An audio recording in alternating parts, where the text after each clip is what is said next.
Welcome, I'm Jenny Baker, Assistant Editor at The Drum, and I'm delighted to be joined today by Susanne Rönnqvist Ahmadi, Vice President of International Marketing at HubSpot.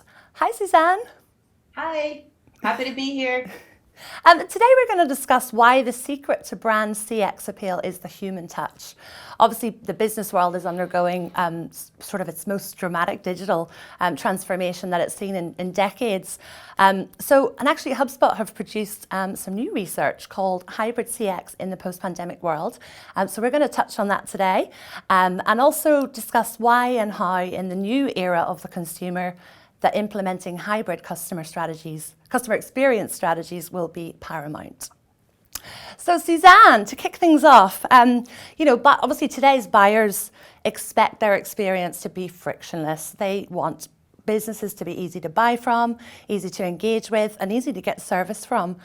So how has the past year affected the systems that companies use to support the customer experience?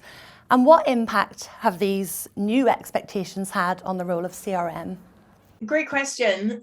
Many companies' reactions to COVID was quick implementation of technology to support remote teams and the new all digital customer paradigm. It's been a survival mindset, and naturally, doing something quickly can definitely have its downsides. And for some businesses, this has meant that their tech stack has become a patchwork of components from different tech providers. You can have a CRM to manage your customer data, a customer management system, CMS, to build your website, and a marketing automation tool to scale your communications effort, to name a few. And this risk holding companies back, not only it's not giving them the complete customer view. And also trying to connect all these components will or may cause like friction points for your customer, and it's almost an impossible task. So to scale without adding complexity in 2021 and beyond, today's businesses, as we see it, need to invest in like powerful and easy to use CRM platforms that enables them to create a single point of what we refer to as customer truth, that customer-facing teams can feed into, as well as more crucially even pull from, helping them to deliver a delightful customer experience. Yeah, definitely. And actually in the research, it found that in the technology space, new CRM platforms were actually the biggest priority for investment over the next 12 months. Why do you think this is? And I guess, in what other areas are businesses looking to invest more in the future? With the digital acceleration and the consumerization of business tools in general, buyers are now much more independent and much more demanding, and even empowered to switch services from, if they feel that the experience isn't up to their standards. So a great customer experience is now an even bigger differentiator than maybe your product or your service. And this explains why business leaders are, in general, prioritizing investments in technology and new CRM capabilities in particular. So it's to be able to delight customers and to meet business objectives simultaneously. And let's not forget that the UK has a thriving business scene with tech-savvy companies and early adopters of technology. And other significant investment areas that we've seen include email marketing software, video conferencing. And one thing that actually surprised me in all this, that only 27% of the companies asked declared an intention to put more investments into video conferencing. And I personally find this surprising. And I appreciate that most companies already probably invested in video conferencing, but I thought the new working from anywhere concept and the model would lead to ongoing refinements and ongoing investments in virtual meeting concepts. So it was kind of a surprise to me to see that. Yeah, no, that is quite surprising. So the research found that while 88% of customer experience professionals think that leaning on more digital channels has a positive impact on their business performance, there was almost 3/4, 72%, say they're investing in delivering more human interactions. So can you tell us maybe a little bit, which specific areas are they spending their money on? And why is the human touch such an important part of the customer experience? what I find really interesting is that we've seen a significant investment in technology to support better and improved human interactions. For example, those companies prioritizing a human touch revealed that they were investing in areas like, providing easier access to speak to a customer representative or a salesperson, a sales assistant, or a customer service and agent, and as well as spending more time listening to customers before even attempting to sell. So being able to really add value before trying to extract value. Our numbers show that while 22% of consumers would rather keep making purchases and interacting with brands online, 52% would prefer dealing directly with a person again. And also 58% of those who interacted with a person are more likely to shop with the brand again. And this is independently of it being a B2B or a B2C company. So what this tells us is that the disruption caused by the pandemic has shown the extraordinary value that digital play in customer experiences, but ironically, it also highlights the importance of a human touch. So I think the winners are the ones that can find that balance, and finding the right balance between digital and human will be, of course, different from company to company and industry to industry, but it will really be rewarding for those that can identifying what that balance is. And that's why I think we're not only in a new era of hybrid working, it seems to us, based on this, that it is appropriate now also to talk about the new age of hybrid customer experiences. Absolutely. And the report also highlighted how the human touch plays an important role at different points in the customer journey, and that was different between B2B and B2C. What were the biggest differences, and what can companies learn from this?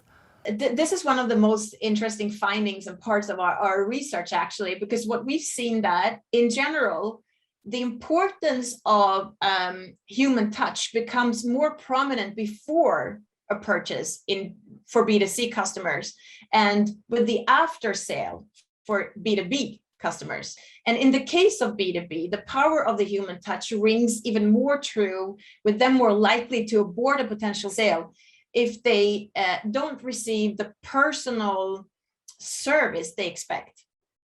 Yeah. And in fact, almost half of the customer experience professionals that we surveyed said that as a B2B customer, they have complained on social media or review sites about not being able to get hold of a person when they needed one.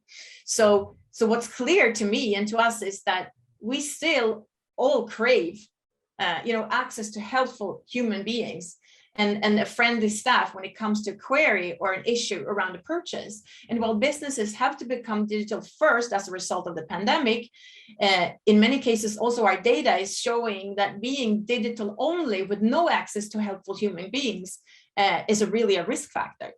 And this is for every business, regardless of you being in a B2C or a B2B business. Great. And actually, speaking of helpful human beings, one part of the report I really liked was the ranking based on brands' CX appeal. And over half of respondents cited that Tesco's customer teams were very helpful during the pandemic. So I guess, what is Tesco doing that other brands aren't? And obviously, what else can we learn from the other brands ranked in the top 10? To be completely honest here, I'm not a regular Tesco customer. I'm based in Sweden and we don't have Tesco here, but I've been to Tesco's. But our research showed that Tesco was applauded for having people available to answer your questions at every stage of the process and solve issues when support was needed. Over half of the respondents said Tesco customer teams were extremely helpful. And the process, which is always important for a consumer, of regarding returning goods and products, is a super smooth process. It's painless. So hats off and kudos to Tesco for that. Other companies regarded for the customer experience was also Amazon. And I mean, they operate completely digitally. And it's really, and I think to me, that is really reinforcing the importance of investing in delightful customer experience, both in person like Tesco and digitally like Amazon is doing. And in any case, the pandemic is it's only accelerating trends that we've seen before, right? And in industry after industry, we're seeing businesses disrupting incumbents with better experiences, both in B2C and in B2B environments. Yeah, absolutely. So, I think it's pretty clear expectations in the business world are being shaped by experiences that are simple, holistic, and seamless. What is required to pull this off, and where does the biggest opportunity lie? That's a great question, because I believe that for today's consumers, being delighted isn't an added value to their experience as a customer anymore. It's the inner foundation your relationship is built on, and customers will react more to moments of friction than to moment of a seamless performance. And we are so much more empowered to switch services now if we want to, if the experience is not living up to our expectations. And only those companies that put the customer at the center of everything they do will thrive in this highly demanding and competitive landscape. And in order to achieve this, quality data is essential. Asking yourself who is your customer is not really longer a valid question. Instead, we believe that you need to be able to have a complete picture of this customer and that customer, specific insights about each customer. And businesses need to recognize that the way we've traditionally understood the customer journey is completely changing. From marketing through sales and customer service, consumers expect to be fully understood at every stage. And if they have a customer care issue, they want whoever they're talking to really understand what happened during the sales. So before this conversation, they really want to understand what marketing interaction has occurred. And most importantly, they don't want to have to repeat, we all know the hassle, their details and their story with every new representative at every stage. So I think that is crucial. And having the right data and an easy to use but still powerful CRM platform that can truly act as the single point of truth is where the opportunity lies in our point of view. And regardless of the brand touch point, really, if customer facing teams can draw from any information about the customer from the same central hub of information, they can make the customer feel known, and they can make the customer feel understood, and they can make the customer feel valued. So I think these are really key components in today's customer interactions. Definitely, well said. And you sort of mentioned before, the pandemic's only accelerated these trends. We've sort of seen them coming. Why the sudden urgency now, and what differentiated options should businesses be looking for from their CRM platform? It's pretty simple, actually. The pandemic has accelerated the pivot to digital exponentially. And the survival mindset of 2022 led to processes and operations not really suitable for scale. And as customers experience, or as customer basically are, the experience is growing to be a more complex world, businesses have realized that there's a sense of urgency right now.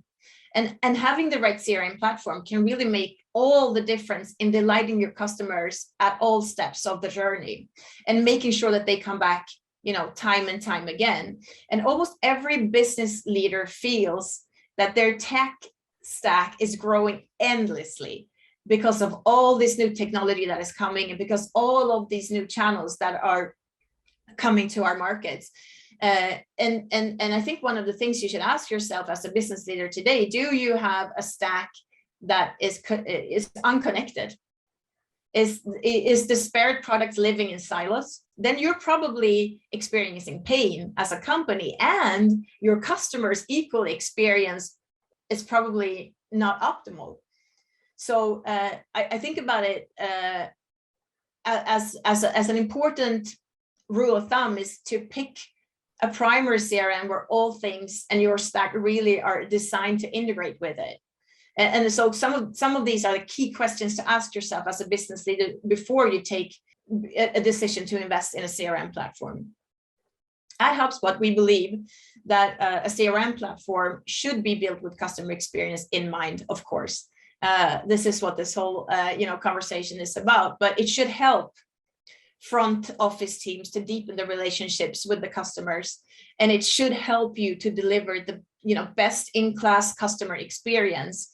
And we make this possible through our powerful and easy to use CRM at the same time. It's complemented with hundreds of apps and tools that seamlessly can be integrated out of the box.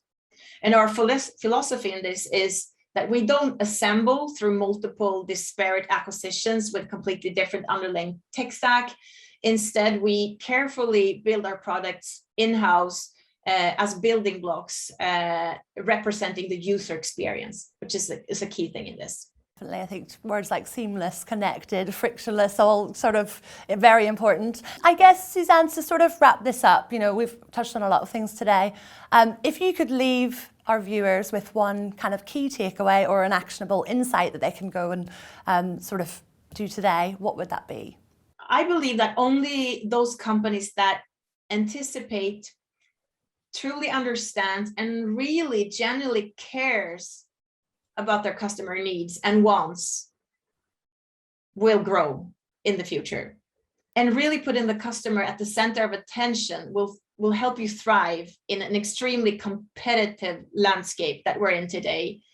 The customer experience bar has risen, so too must the experience you deliver as a company. Great, well said.